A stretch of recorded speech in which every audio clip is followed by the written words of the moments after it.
dhe do donim të dinim pak për përvojat e juaja personale me ekipet e auditimit social. Mark, më vjen shumë mirë që keni qenë shumë aktiv në kuadër të ekipit të auditimit social në Gjakov. Ju përfaqësoni njëkohësisht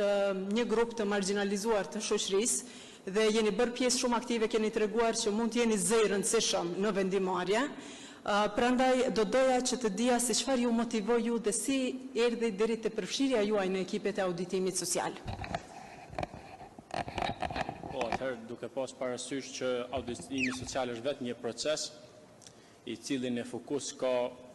përvojat dhe nevojat e qytetarëve për të ngritur zërin, për të treguar transparencë dhe llogaridhënie.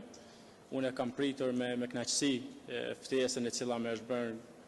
nga zotëri Ramoni dhe është një surprizë, mund të quaj surpriza më e mirë e vitit që unë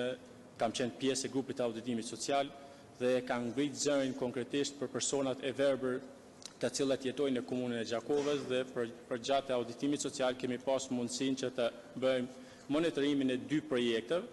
Projekti i parë të cilën e kemi monitoruar ka qenë ndërtimi hapësirave në qendrat e qytetit, ku pikërisht aty kishte vendosur komuna pllaka taktile apo shërita të orientues të cilët lëvizin personat e verbër jashtë standardit dhe me disa pengesa për gjatë atij shëriti. Po ashtu kemi ngritur çështjen e kemi gjetur më mirë mund të themi që edhe akustika semaforëve kohë pas kohe nuk ka qenë funksionale dhe disa parkingje për personat me nevoja të veçanta kanë qenë jashtë standardit.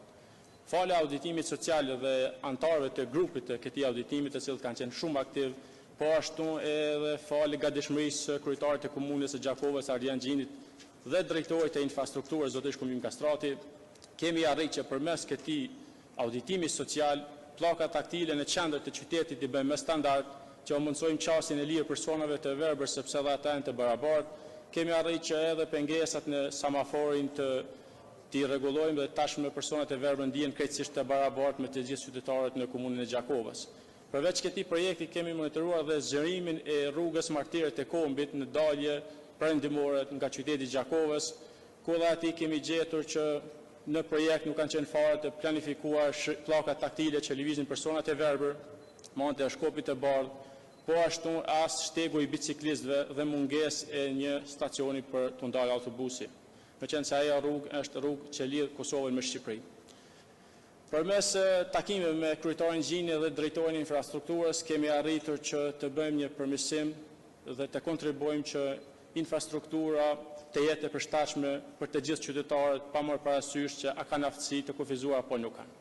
Faleminderit shumë, Mark, për fillim. Ju po flisni në terma konkret, pra i keni pa rezultatet e punës suaj, i keni ndjerë ato që besoj që ju motivojnë që të vazhdoni të jeni aktiv në këtë fushë.